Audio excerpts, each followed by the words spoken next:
Hey guys, I'm Basil. This is a Sony Xperia XZ and you are watching my 20-hour review. Not quite 24 hours, but we've got the best part of a day with it. We've also got a few other devices in for some size comparisons. You can guess what they are based on the backs and the colors. It's just all the Xperias basically.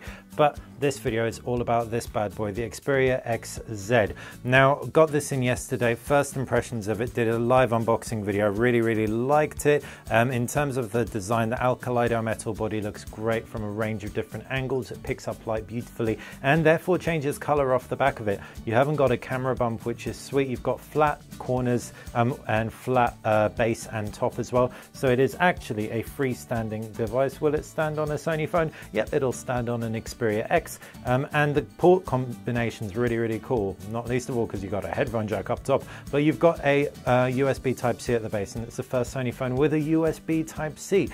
It's a good phone after a day, a very good phone, but it isn't perfect. So I'm going to talk about the not perfect stuff down the line. I'm giving you a bit of a clue. That is going to come down to the camera, which I was expecting a little bit more from. But start off with the highlights, and the design really is the key highlight. So the rounded sides feel really nice and soft in the hand. Feels very comfortable. It's slightly flattened at the side as well, so it's very easy to grip.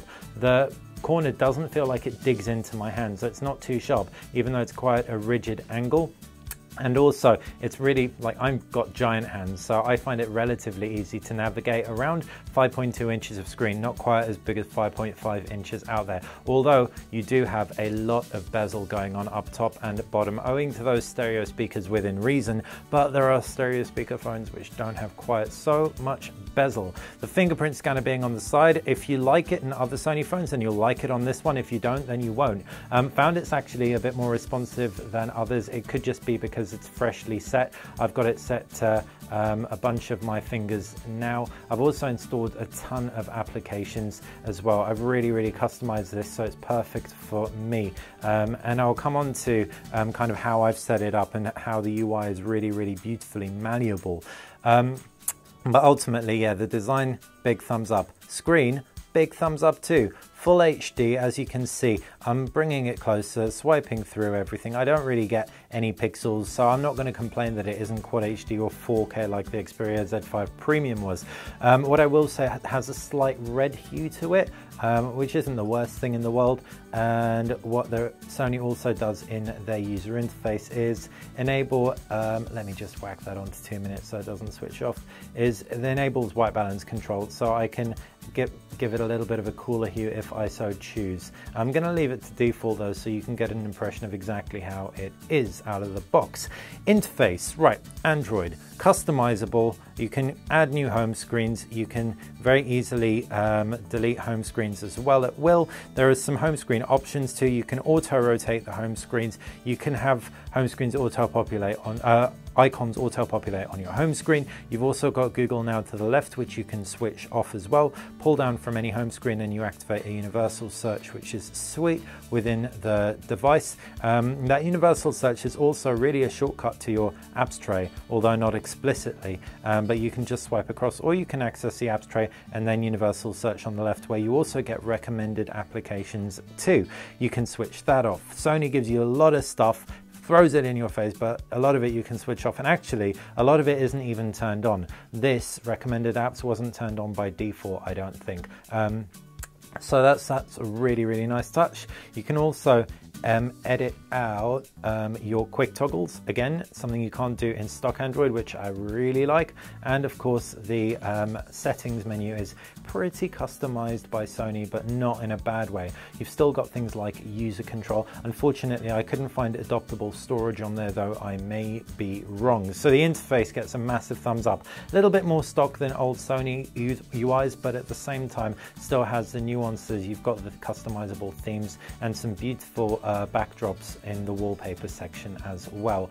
Now onto the cameras. 13 megapixel front camera, and you've got a 23 megapixel rear camera. I put my hand up. I was wrong, guys. So in our unboxing video, I said this has optical image stabilization. In the briefing we had on this, we had a press briefing. They were banging on about the 5-axis image stabilization. Every single journalist in the room was like, "Ah, optical image stabilization."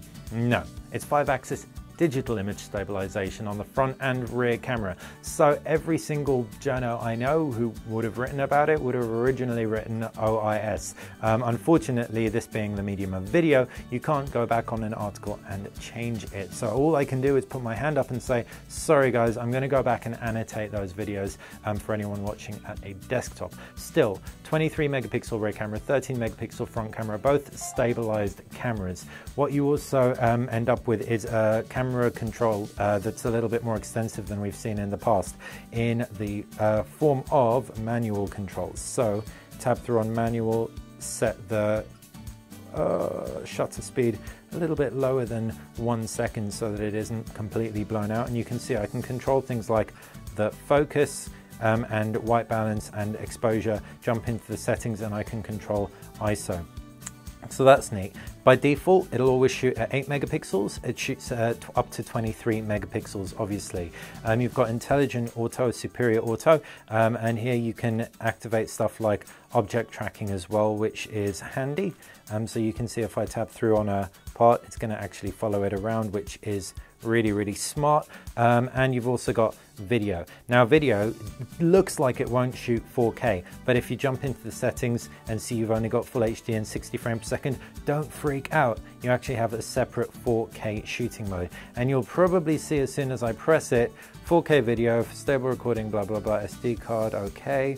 No, record on the internal memory, but it didn't do it this time. I've got heat warnings on the phone already. I've got quite a few heat warnings. So it's told me that this device is getting hot. Please be aware that it will force shutdown if it gets too hot to function, which is a real bummer, to be honest, because that's plagued Sony devices for ages, and I thought this time around we might be free of it. Still, I did get some video shot on this. It looked great. I got some pictures shot. They looked really good.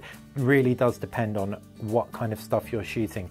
Like firing it into manual mode, can jump into Instagram, and I got that light trail shot last night straight after doing my unboxing video. So as you can see, it's a London bus, and that's a 1 second exposure. It is a maximum of 1 second exposure, but that's still an improvement. Unfortunately, I couldn't figure out how to shoot RAW on this thing. In the same breath, pure automatic mode, you may have seen if I just did a comparison between this and the iPhone 7, and this actually lost out in terms of detail to the iPhone 7, and it also lost out in terms of performance in low light. It kind of tried to artificially brighten stuff up a little bit too much. So just quickly jumping into those pictures that I did take, it's a good camera, detail is good. So this is a full 23 megapixel version. It gives you a nice amount of detail, but it blurred the blue into one color, whereas the iPhone was able to discern stuff through, I guess, maybe an automatic HDRing because of the slight backlit environment.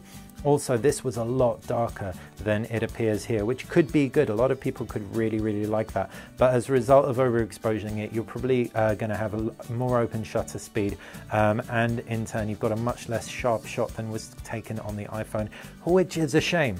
So I'd say the video is really a high point at the moment. Photos in manual mode, another high point. However, I haven't necessarily found that it's been able to stack up against the iPhone in terms of photo quality in automatic mode. Watch this space though, we'll be doing some more tests on that. Also, the speakers aren't quite as loud as the iPhone 2 in the comparison did a speaker video, but still stereo speakers, and of course it does have the audio advantage of having a headphone jack on there, so you can use all of your favorite cans. As far as other specs go, I've installed loads of games, played a little bit. It won't have any problem with games. There's only 3 gig of RAM on here, so you haven't got the 4 gig or 6 gig like other devices around, but 3 gig should suffice when paired with that Snapdragon 820, and none of the games that I'm going to be throwing at it are going to be giving it any grief whatsoever.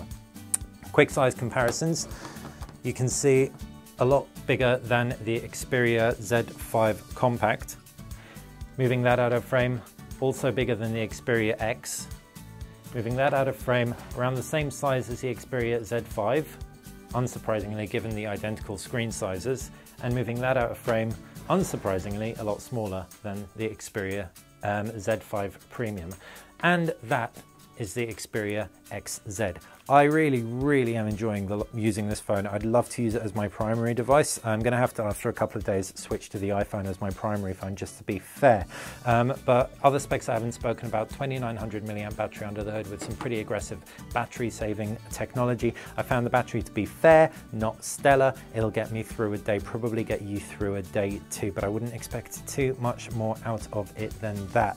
Otherwise, that's, yeah, my experience is pretty much summed up. If you've got any questions, if you can think of anything I didn't cover, anything you want to know, fire them in the comments section below.